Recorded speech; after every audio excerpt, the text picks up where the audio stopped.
I thought I'd try and explain how my fingers work. So in one of my videos I was just talking about muscle testing to find a card.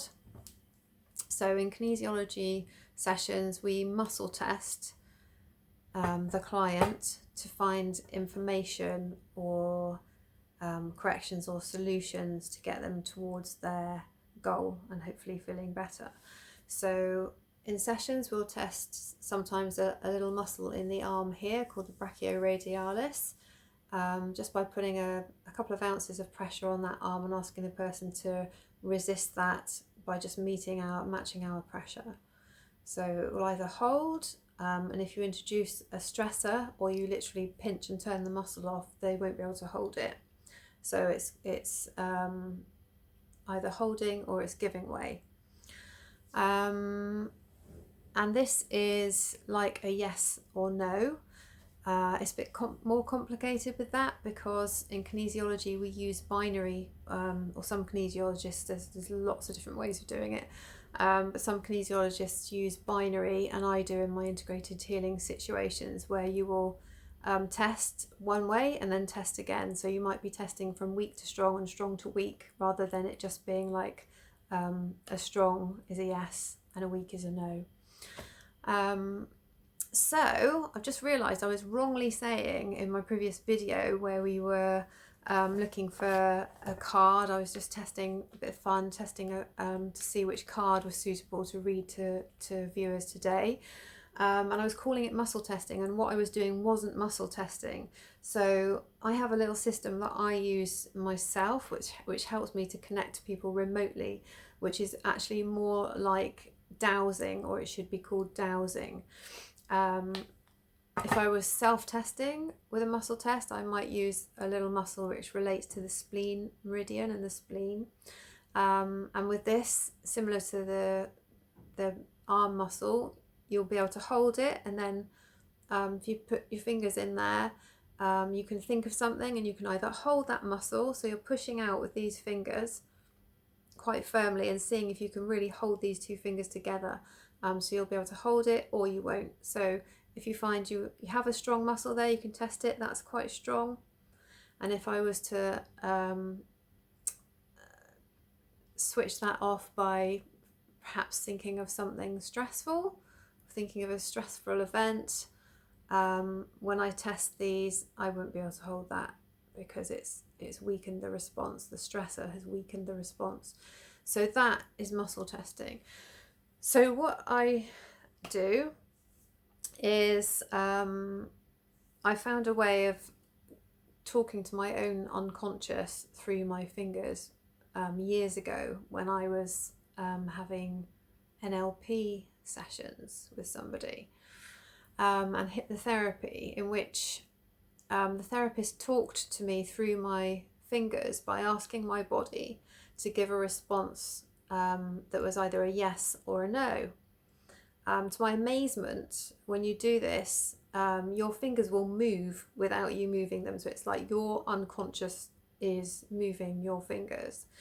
And this was when I was in my kind of mid-20s. I had anxiety and I had a number of treatments before finding kinesiology, which finally resolved my anxiety completely, and gave me ways of managing going forward as well, because obviously you do get anxious about things when you have life challenges. I'm only human. As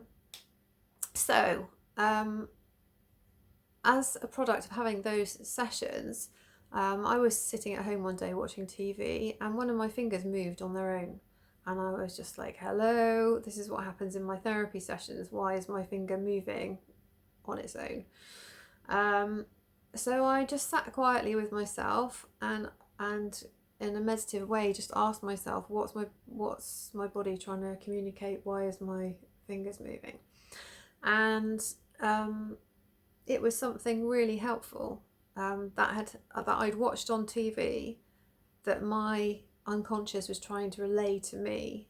I was watching someone really positive, and it was like my unconscious was trying to tell me that this is the way to go. If what this chap on TV was saying was really useful, and I should take that on board.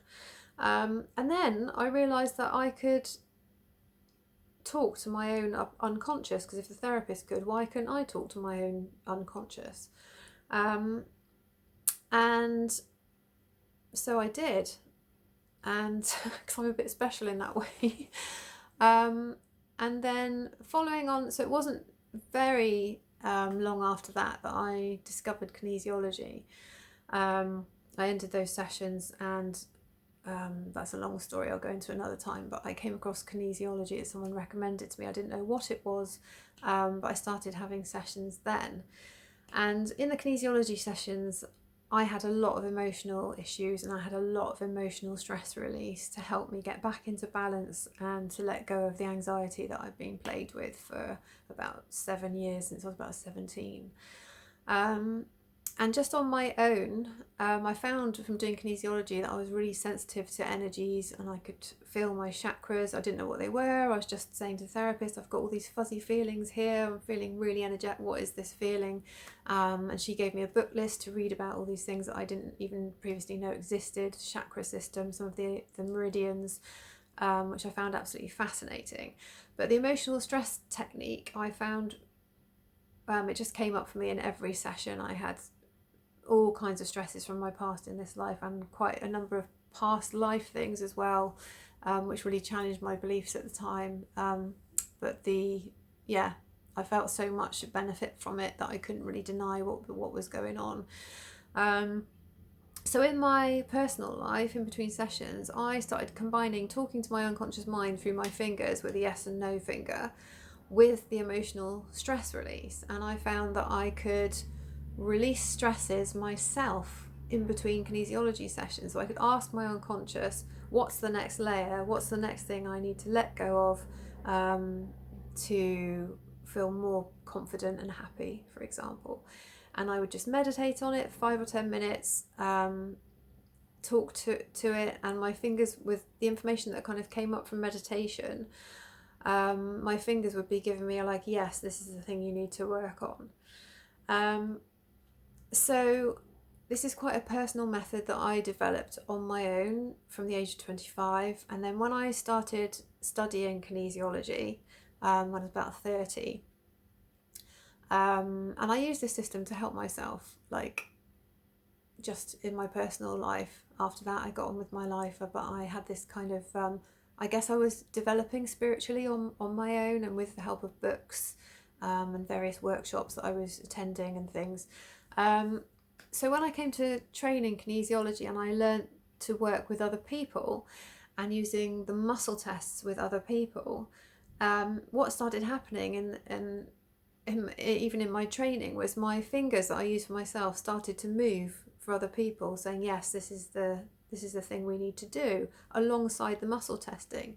But it's not muscle testing, it's a form of dowsing, I believe. So I use this method now because I've used it for years and it helps me. And when I started practicing professionally as a kinesiologist in 2006, it was present there. So I'd be muscle testing and I'd be holding the person's arm here to muscle test, and my fingers would be going, yes or no, and like, no, it's not this, and yes, we need to do something else. Or in relation to the scan lists that we use in kinesiology, my fingers were moving. And when I started working professionally, I tried to suppress this because I was like, my fingers were tapping people. And I just thought, this isn't how I'm supposed to be working. I need to test the muscle properly. And so I kind of suppressed it for the first couple of years of my practice. But it kept happening. And in the end, I just thought, well, it works. I'm just going to use this, because when you're actually testing through scan lists, that's quite a lot of work on the person's arm muscle, because you've got lots of lists and you're scrolling through information and constantly testing the muscle. And actually it's quicker to just let my fingers do it. And it's the same thing. I'm connecting to that person's energy and finding the right answers, because my intent is that I'm connecting to their energy and finding the right things for them and from their own energy field. and their own body's wisdom, not mine, when I'm doing that. So that's what I'm doing with the cards. So I dowse things. So when I work on myself, I use my kinesiology books and my scan lists, and it's really quick and easy. I can just dowse what's needed. So I can just go through my sheets and it'll be, no, it's not that, no, it's not that. Something, yes, there's something on this sheet you need to do. What is it? Which paragraph? Which correction? Narrow it down. And it works really well. So that's what I was doing with the card deck. When I'm testing in clinic and my fingers are helping me, I always double check with the client as well. So if I find something, my fingers tell me it's this, I will then properly muscle test the client to check, is this it? Yes or no. But it's always right. But I always check with the person as well and explain that to them in the sessions. So I hope that's explained a bit about that and my own little method, which I use to help me find out information for self-development and health and healing. Thank you for watching this video. See you soon.